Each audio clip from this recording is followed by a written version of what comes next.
And welcome to your own YouTube channel. आपका अपने YouTube channel पे स्वागत है, रोज़गार इन उत्तराखंड। सो आज हम ईवीएसटी की क्लास को आगे कंटिन्यू करते हैं। सो कल हमने 20 क्वेश्चंस के बारे में डिस्कस करा था, आज हम उसके आगे के क्वेश्चंस के बारे में डिस्कस करेंगे। सो फर्स्ट क्वेश्चन है हमारा कि इनमें से कौन सा एनर्जी रिसोर्स ऐसा है जो पूरी दुनिया में यूज़ करा जाता है। सो गाइस, इसका आंसर है कोल, क्योंकि जो सोलर एनर्जी है वो वैसे जगहों पे यूज़ नहीं करी जा सकती जहाँ पे आपका सनलाइट इतनी ज़्यादा नहीं होती, इतनी ज़्यादा इंटेंसिटी में नहीं होती, या ठंडियों के टाइम पे जब आपका सन नहीं आ रहा होता तो नहीं यूज़ करा जा सकता। सेम विंड एनर्जी उन जगहों पे यूज़ नहीं करी जा सकती जहाँ पे बहुत ज़्यादा तेज़ हवा नहीं चलती है, और हाइड्रो एनर्जी वहाँ नहीं यूज़ करी जा सकती या वहाँ नहीं बनाई जा सकती जहाँ पे आपका पानी प्रेजेंट नहीं है या डैम प्रेजेंट नहीं है। सो इसका आंसर है हमारा कोल। ठीक है, फिर हमारा नेक्स्ट क्वेश्चन है which is a non conventional energy source. अब इसमें से कौन सा हमारा नॉन कन्वेंशनल एनर्जी सोर्स है। सो अगर आपको याद होगा तो हम लोग की कल बात हुआ था कि नॉन कन्वेंशनल एनर्जी रिसोर्सेज वो वाले रिसोर्सेज होते हैं जो रिन्यूएबल एनर्जी रिसोर्सेज होते हैं, जिसको हम रिन्यू कर सकते हैं। Okay, so oil, coal and natural gas, ये तीनों आपके नॉन रिन्यूएबल एनर्जी सोर्स हैं, इसलिए ये आपके कन्वेंशनल एनर्जी रिसोर्सेज है। सो इसका आंसर होगा आपका विंड एनर्जी, जिसको हम रिन्यू कर सकते हैं। ओके, फिर नेक्स्ट क्वेश्चन है हमारा what is a natural resource, कि एक नेचुरल रिसोर्स होता क्या है। सो इसके हमारे ऑप्शंस हैं कि energy resource that is made by humans.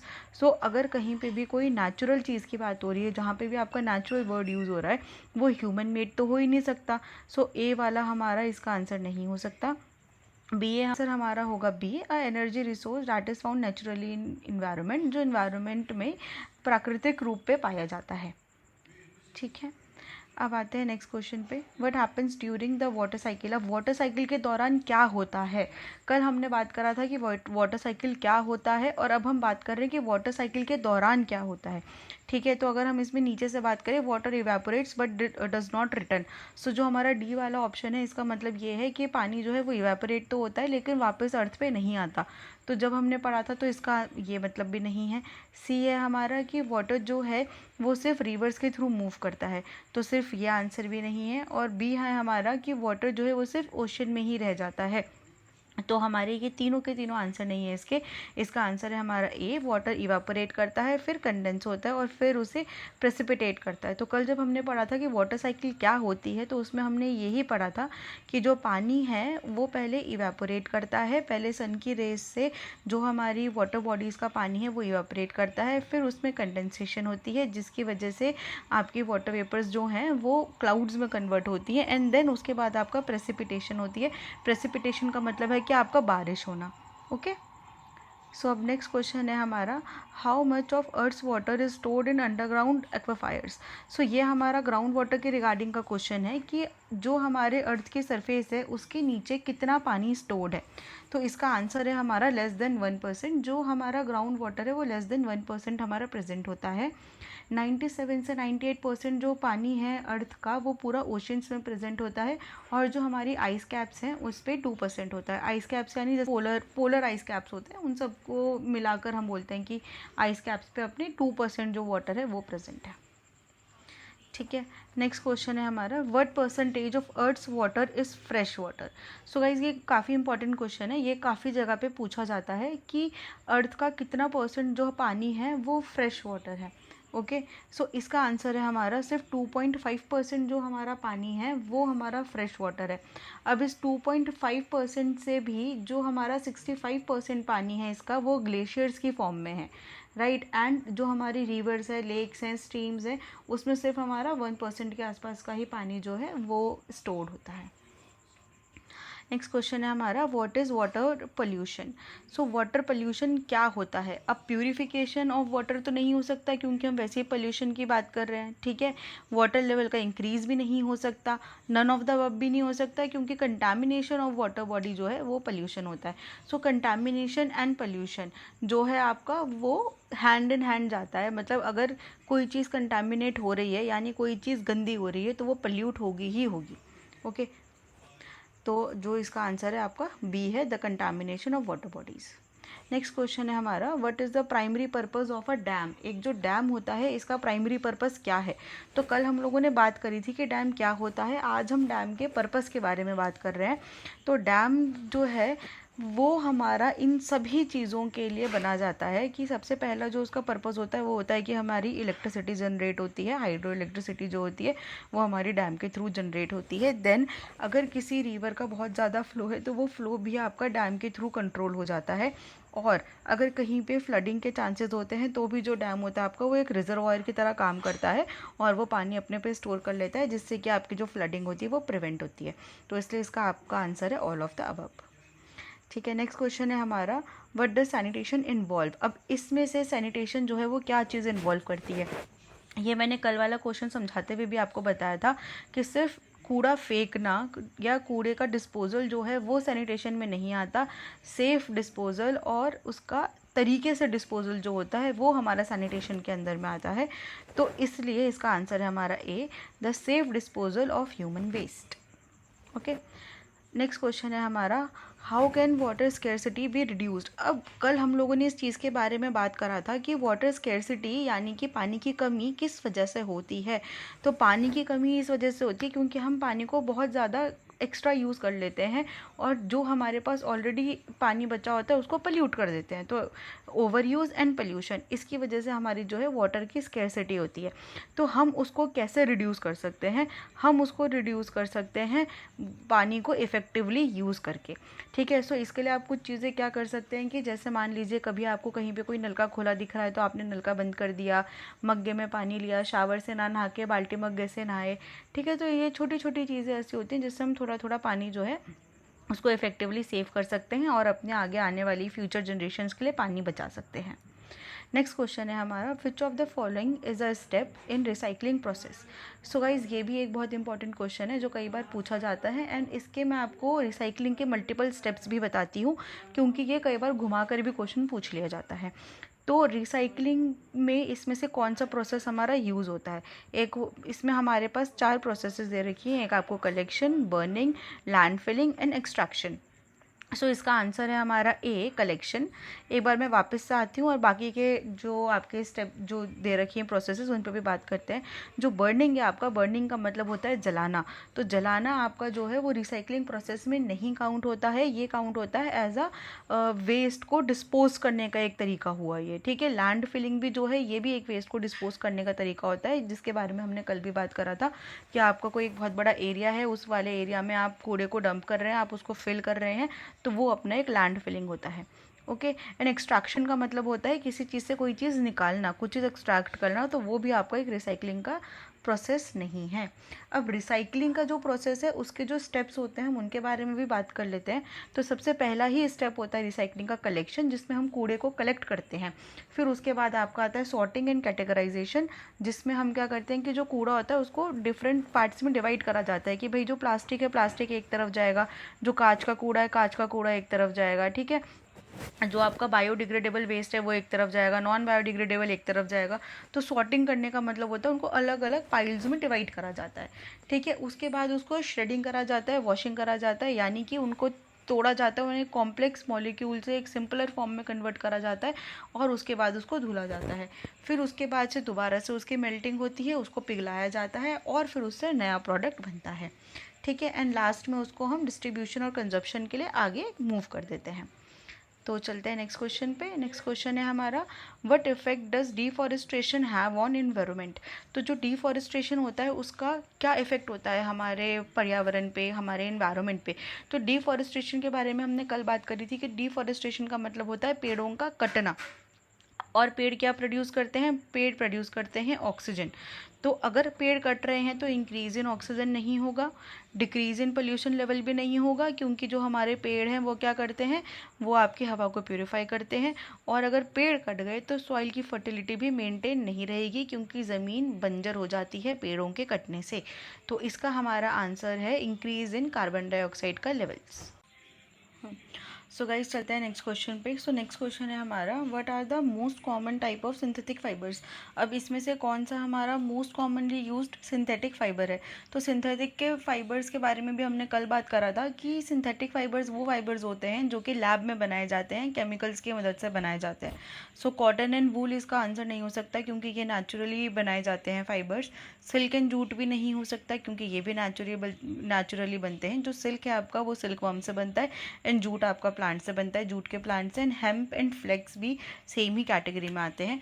सो इसका आंसर है हमारा नाइलॉन एंड पॉलिएस्टर। ये आप लोगों ने घर पे भी देखा होगा कि नाइलॉन के कपड़े प्रेजेंट होते हैं, पॉलिएस्टर ज़्यादातर सब चीज़ों में डला हुआ होता है, राइट। सो ये दोनों हैं जो सबसे ज़्यादा कॉमनली यूज्ड सिंथेटिक फाइबर्स हैं हमारे।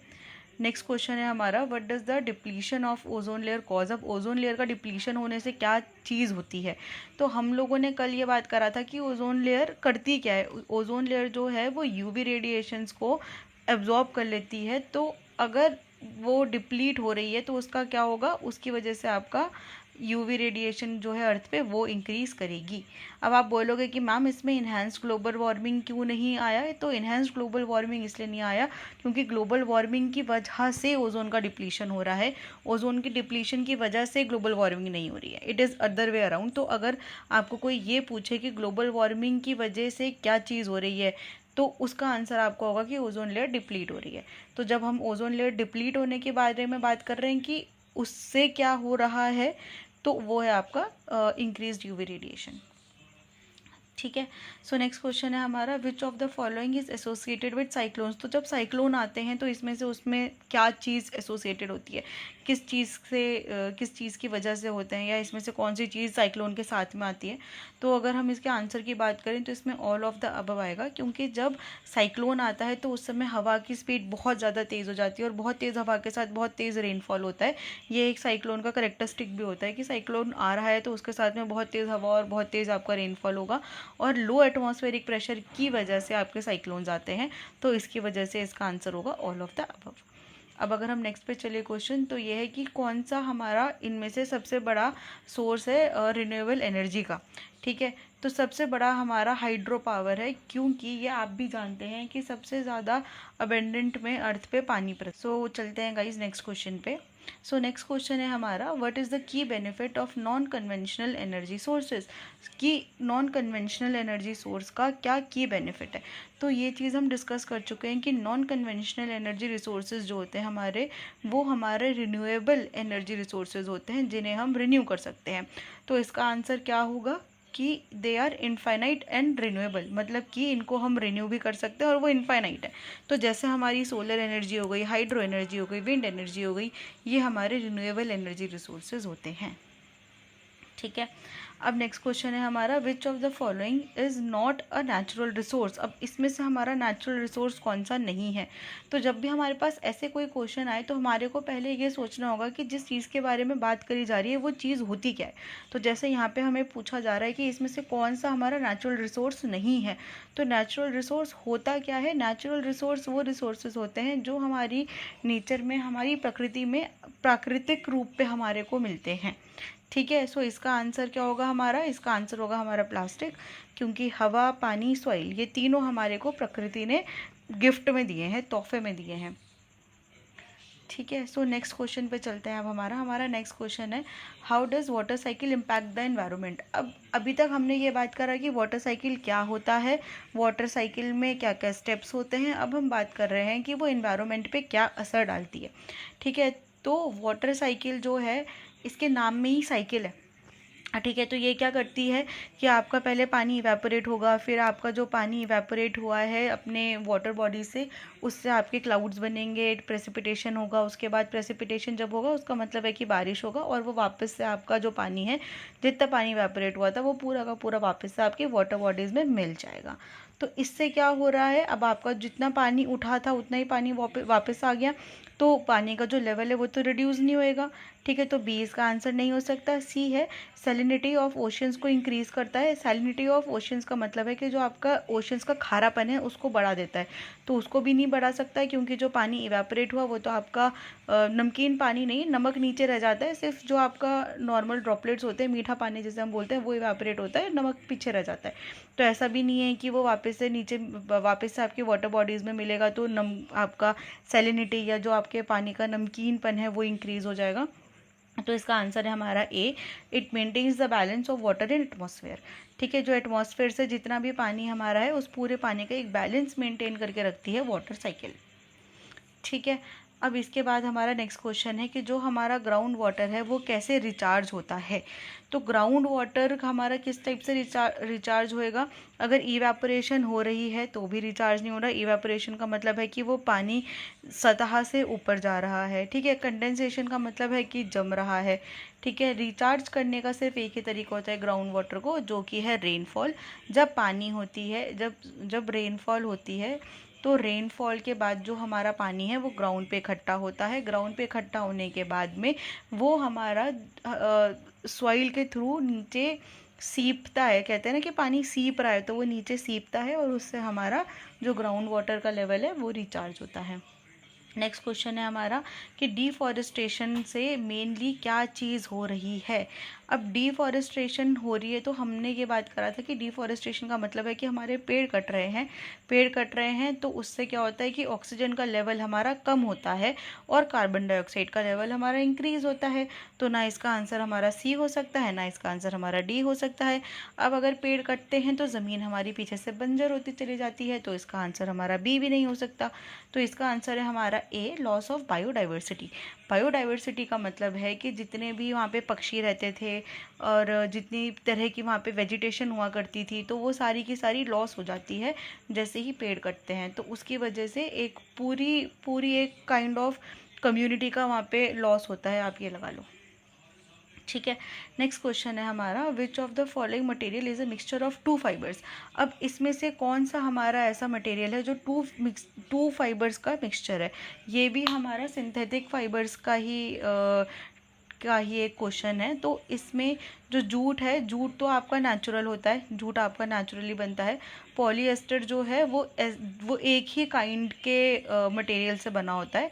नायलॉन भी आपका सिंगल ही टाइप के उससे बना होता है। जो पॉलीवुल है, पॉलीवुल आपका दो फाइबर्स के मिक्सचर से बना होता है, ठीक है। सो इसका आंसर है आपका पॉलीवुल। नेक्स्ट क्वेश्चन है हमारा, good ozone is found in which layer. तो कौन से लेयर पे आपका गुड ओजोन पाया जाता है। अब आप बोलोगे कि मैम क्वेश्चन में तो नहीं लिख रखा था कि good ozone is found in which layer. तो वो अंडरस्टूड था, लेकिन आप लोग को समझाने के लिए मैंने इस तरह से क्वेश्चन को पढ़ा ताकि आप लोग को समझ में आ जाए। अब आपके दिमाग में एक क्वेश्चन और आ रहा होगा कि गुड ओजोन और बैड ओजोन होता क्या है। सो हम जब ग्रीन हाउस गैसेस की बात करते हैं, ये चीज़ सर ने अपने ओजोन वाले चैप्टर में भी समझाई है। अभी आपको ऊपर आई बटन पे भी वाली वीडियो का लिंक आ जाएगा, नीचे डिस्क्रिप्शन में भी मैं छोड़ दूँगी, आप ज़रूर जाके उस वीडियो को देखिएगा। सो जो ओजोन है वो खुद भी एक ग्रीन हाउस गैस होती है, ठीक है। लेकिन जो गुड ओजोन होती है, जो हमारे को यूवी रेस से प्रोटेक्ट कर रही है, अब उसके बारे में पूछा जा रहा है कि वो कहाँ पर पाई जाती है, ठीक है। सो वो हमारी स्ट्रेटोस्फेयर में पाई जाती है, ठीक है गाइस। तो ये ना हमारे एटमॉस्फेयर के कुछ लेवल्स होते हैं। तो सबसे पहले अपना ट्रोपोस्फेयर होता है। ट्रोपोस्फेयर वो वाला लेयर होता है जिस पे आपके प्लेन्स वगैरह उड़ते हैं, ठीक है। फिर उसके ऊपर आपकी स्ट्रेटोस्फेयर होती है जहाँ पे हमारी ओजोन लेयर प्रेजेंट होती है। फिर आपकी मीजोस्फेयर होती है जहाँ पे मीट्रॉइड्स वगैरह होते हैं। फिर आपकी थर्मोस्फेयर होती है जहाँ पे हमारे स्पेसक्राफ्ट्स वगैरह उड़ते हैं। और सबसे ऊपर होती है अपनी एक्जोस्फेयर जहाँ पे अपनी सैटेलाइट्स प्रेजेंट होती है, ओके। अब नेक्स्ट क्वेश्चन है हमारा, what is common effect of cyclone. Cyclone की वजह से इसमें से क्या चीज़ होती है। तो ये हमने पहले भी अभी क्वेश्चन डिस्कस करा था कि जब साइक्लोन आता है तो उसके साथ क्या क्या आता है। तो साइक्लोन के साथ में ड्रॉट नहीं आ सकता क्योंकि उस समय पे हैवी रेनफॉल होता है। अर्थक्वेक भी नहीं होता, फॉरेस्ट फायर भी नहीं होती। इसका आंसर है हमारा बी, ठीक है, हैवी रेनफॉल, ठीक है। अब नेक्स्ट क्वेश्चन है हमारा कि अगर कोई स्टूडेंट है जो कि फॉसिल फ्यूल से एनर्जी एक्सट्रैक्ट करना चाहता है तो वो कौन सी प्रोसेस इसमें से यूज़ करेगा। अब फॉसिल फ्यूल्स हमारे क्या होते हैं। फॉसिल फ्यूल्स होते हैं हमारे, जैसे पेट्रोलियम हो गया हमारा, कोल हो गया हमारा। फॉसिल फ्यूल्स हमारे वो फ्यूल्स होते हैं जो कि हमारे फॉसिल्स से कन्वर्ट हुए होते हैं, ठीक है। थ्रू थाउजेंड्स ऑफ ईयर का उनका प्रोसेस होता है।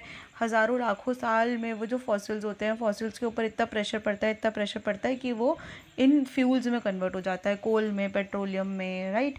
तो इसका आंसर है हमारा बी, क्योंकि कोयले को जब जलाया जाता है तो उससे एनर्जी हम निकालते हैं, ओके। नेक्स्ट क्वेश्चन है हमारा, which of the following process explains the working of a geothermal power plant. ठीक है, इनमें से कौन सा प्रोसेस ऐसा है जो एक जियोथर्मल पावर प्लांट के वर्किंग को एक्सप्लेन कर रहा है। अब जियोथर्मल पावर प्लांट जो है, इसके नाम से ही आपको पता चल रहा है इसमें क्या है, थर्मल। तो यानी कि वैसे भी अगर आप इसको कनेक्ट करें, आप अगर इसमें तुक्का भी भिड़ाना चाहें तो इसका बी वाला आंसर आप वैसे भी तुक्का लगा सकते हैं, क्योंकि थर्मल थर्मल कनेक्ट हो रहा है, ठीक है। लेकिन इसको थोड़ा सा मैं एक्सप्लेन भी कर देती हूँ कि जो पोटेंशियल एनर्जी टू से इलेक्ट्रिसिटी प्रोड्यूस करने वाला बात है, वो ए वाला अपना इसमें नहीं काउंट होएगा। फिर अगर हम बात करें सी वाले का कि काइनेटिक एनर्जी भी एनर्जी को प्रोड्यूस करने के लिए, वो भी हमारा जियोथर्मल पावर प्लांट में नहीं होता। और जो टाइडल एनर्जी वाला बात है, जो हमारा डी वाला है, ये हमारा रेलिवेंट है for hydroelectricity. Okay, so इसका आंसर है हमारा बी। नेक्स्ट क्वेश्चन है हमारा, which of these characteristics can help us recognise a good source of fuel. अब गुड सोर्स ऑफ फ्यूल हम इनमें से कौन सी चीज़ों से देख सकते हैं कि अच्छा ये जो फ्यूल हमें मिला है ये अच्छा है। अब ऐसे तो बहुत सारी चीज़ें होती हैं कि यार इसको भी फ्यूल की तरह यूज़ कर लो, किसी और चीज़ को फ्यूल की तरह यूज़ कर लो, लेकिन क्या एक स्टैंडर्ड सेट होता है हमारा कि अच्छा अगर फ्यूल में ये चीज़ है तो ही वो एक अच्छा फ्यूल है, तो ही हम उस चीज़ को एज अ फ्यूल यूज़ कर सकते हैं, ठीक है। सो सबसे पहले इसका जो आंसर है हमारा वो है produces a large amount of energy. अगर large amount of energy produce कर रहा है कोई भी चीज़ तो वो हमारे लिए गुड सोर्स ऑफ फ्यूल है। नेक्स्ट क्वेश्चन है हमारा, what is the purpose of water cycle. अब वाटर साइकिल का पर्पस क्या होता है। वाटर साइकिल का पर्पस है to distribute the water on earth. मतलब जैसे हम बात कर रहे थे कि भाई वो एक साइकिल है, वो मेंटेन रखती है जो हमारा अर्थ का वाटर का लेवल है, जो पानी का लेवल है, उसको मेंटेन रखती है। तो इसका मेन पर्पस क्या है कि जो पानी है वो अच्छे से डिस्ट्रीब्यूट होए अर्थ पे।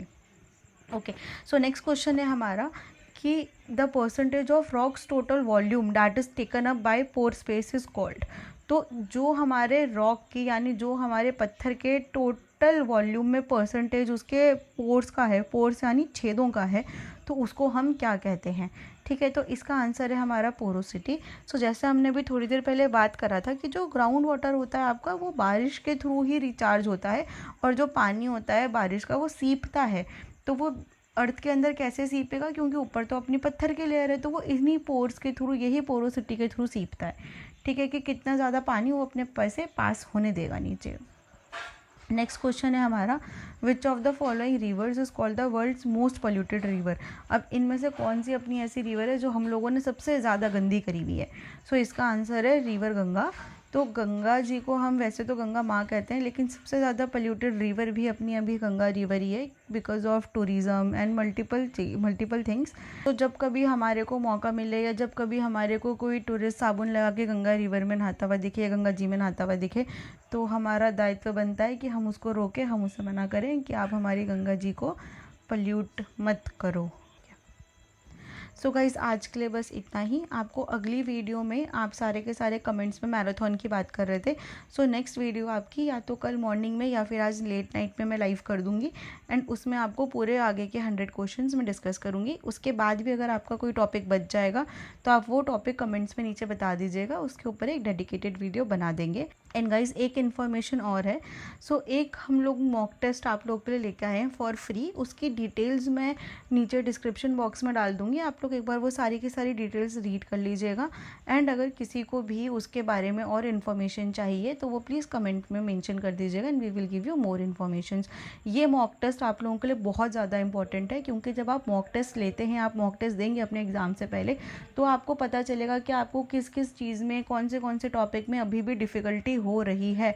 आपको एक रियल एग्ज़ाम का फील आएगा कि आप कैसे वहाँ पे एग्ज़ाम बैठ के देंगे, कितना टाइम लग रहा है, कौन सी टिप एंड ट्रिक्स आपकी यूज़ हो रही हैं, कैसे करके यूज़ हो रही हैं, कौन से कंसेप्ट्स में अभी भी आपको थोड़ा और काम करने की ज़रूरत है। तो I would request you all कि फ्री है तो सारे के सारे जाके ज़रूर लें वो वाले मॉक टेस्ट को। मैं नीचे डिस्क्रिप्शन में सारी की सारी डिटेल्स डाल दूँगी, do check it out. And उसके बाद भी कोई प्रॉब्लम है तो प्लीज़ कमेंट कर दीजिएगा, हम एक फ़ोन नंबर भी छोड़ देंगे, उस फ़ोन नंबर पे भी आप कॉल करके मैसेज करके उस टेस्ट के बारे में, मॉक टेस्ट के बारे में और जानकारी ले सकते हैं। So thank you guys and good luck for your exam.